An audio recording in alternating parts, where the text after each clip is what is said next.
So the other day I wanted to dolphin dive back into the wood chipper so I didn't have to make another Boruto video. Then my pet raccoon Ricky got in the trash again and found another spin-off called The Four Knights of the Apocalypse. If you don't know about The Four Knights of the Apocalypse, it's a series spin-off of The Seven Deadly Sins. A really good anime that had several ups and downs during its airtime.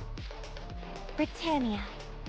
Once before in this realm, the Holy Knights of the Kingdom of Leonis staged a coup d'etat, sparking what eventually became a holy war between the goddess and the demon races. The devastating fires of war that ensued threatened to consume the entire continent. But thanks to the emergence of the legendary heroes known as the Seven Deadly Sins, the catastrophic war was brought to an end. This story takes place 16 years after those events. We follow the main character, Percival, who is just hanging out with his grandpa on top of a very tall mountain like normal people. Everything is wholesome and good. You're a dead man. No, what you trying to say? You want to get butt naked and wrestle? Come on. Bring it on. Chill out. With some weird moments intertwined. My Vaseline. And Percival says life isn't boring because he has his grandpa. And again, says life's good because he has his grandpa. Oh no. A red velvet vibrator called a Holy Knight attacks Percival's grandpa. Percival tries to stop him, and the knight makes Swiss cheese of the both of them. We learn that a new prophecy was revealed, saying the Four Knights of the Apocalypse are going to take down King Arthur. We get a sweet scene where grandpa tells Percival to adventure and find people he will journey with. Honestly, everything is pretty tight so far. Sad too. Then for a plot twist you won't see coming, Grandpa tells Percival he's lied to him, that the knight who attacked them was a holy knight by the name of Ironside, and that he's Percival's father. I'll be honest, I did not see that coming my first time watching this. Percival buries his grandpa and finds the gifts his grandpa left behind for him. He sets off on his journey, jumps off his very tall mountain, and stumbles across a fox. The fox does exactly what I'd do if I met Percival for the first time and tries to run away as quickly as possible. We stumble upon Donnie and some circus people, and Donnie is gonna let him join up and everything, right? Nah, he steals Percival's shit and dips. But he's the overpowered main character, so he goes for a light jog and catches up with them to annoy the shit out of the travelers and us for the rest of the series. They come across a town being attacked by a wolf, and they soon realize why the whole town was running scared from a single wolf. Donnie shits himself and runs, but Percival takes down the wolf with his impeccable archery skill. Okay, never mind. Percival's half-assed heroism inspires Donnie to come back and help. No one hurts Percival's friend or acquaintance that just tried to rob him blind. So Percival bitch slaps the pup. After the battle is over, the travelers try to relax and bathe. The female circus traveler gives Percival the fan service treatment because he's, of course, just a kid, so he's not old enough to see women like that just yet. We're 16. Stop acting like an adult, Donnie. Oh, me too. Guess we're all the same age. No way. You're seriously our age? Uh-huh. You totally saw everything. When Percival goes asking about Ironside, another Holy Knight shows up, and he is one of the best characters in this whole series. But you'll see why later. We get a duel between the two. We're gonna get a badass showdown, a battle of wits and brawn, and well, I can say for sure this subverts my expectations. Jokes aside, Percival is on the ropes with only strength, no weapon, and no magic. The villagers believe in Percival. And Percival awakens to his magical power. With his magic awakened, he does some insane shit. Or no, never mind. He runs around confused as shit with what's happening. I swear, I hate this kid sometimes. Now we get a magic fight between a missile-like fireball and whatever this is. If you thought this was the kind of anime with a competent, overpowered protagonist, you're wrong. Percival's power is being annoying. And after getting his ass whooped again, Percival's magic turns into mini Percivals. We get a monologue about what the fuck kind of magic is it. Since Percival has no idea how to even use his magic, the knight named Petalgard whoops his ass again. Cue plot armor moment.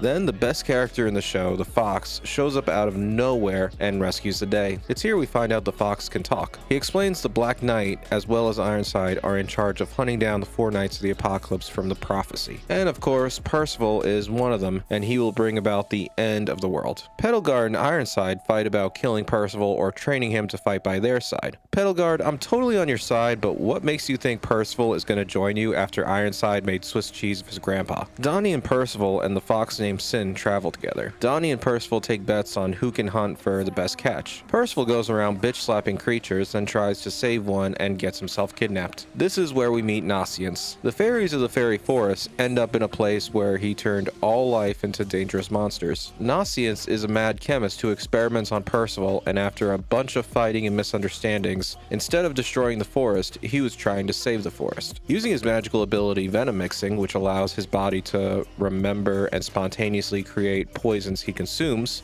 the forest and the animals return to normal. The fairy and the holy knight who caused all the destruction appear for an all-out fight. And this is where we get to see Percival's awakening.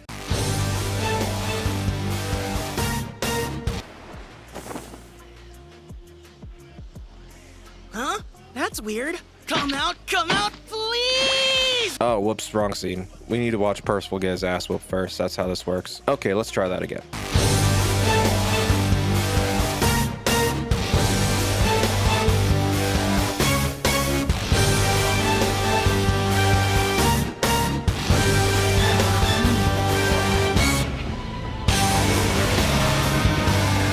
Can't believe it! You were terribly injured earlier, and yet... Yeah, I'm totally fine now. Has your magic become even more powerful than before? This magic's a mystery to me. Can't figure it out. In that case, I'll crush you so thoroughly you'll never recover! It's showtime!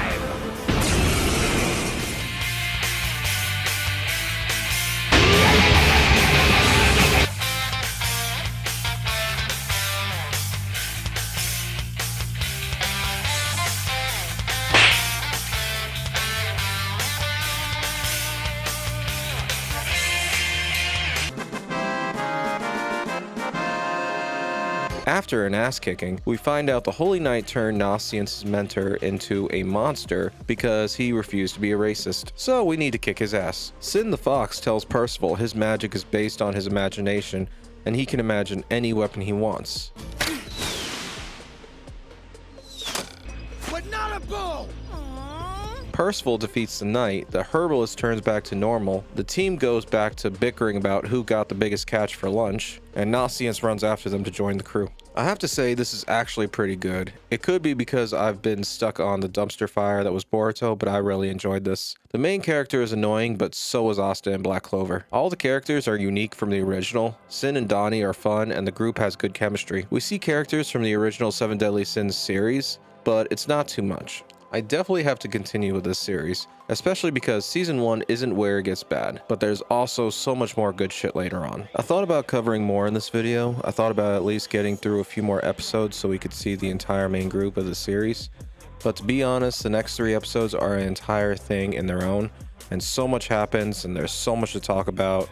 Their last group member has a whole backstory. We see a fight between Ironside and Percival, and more cool shit that I don't want to spoil just yet.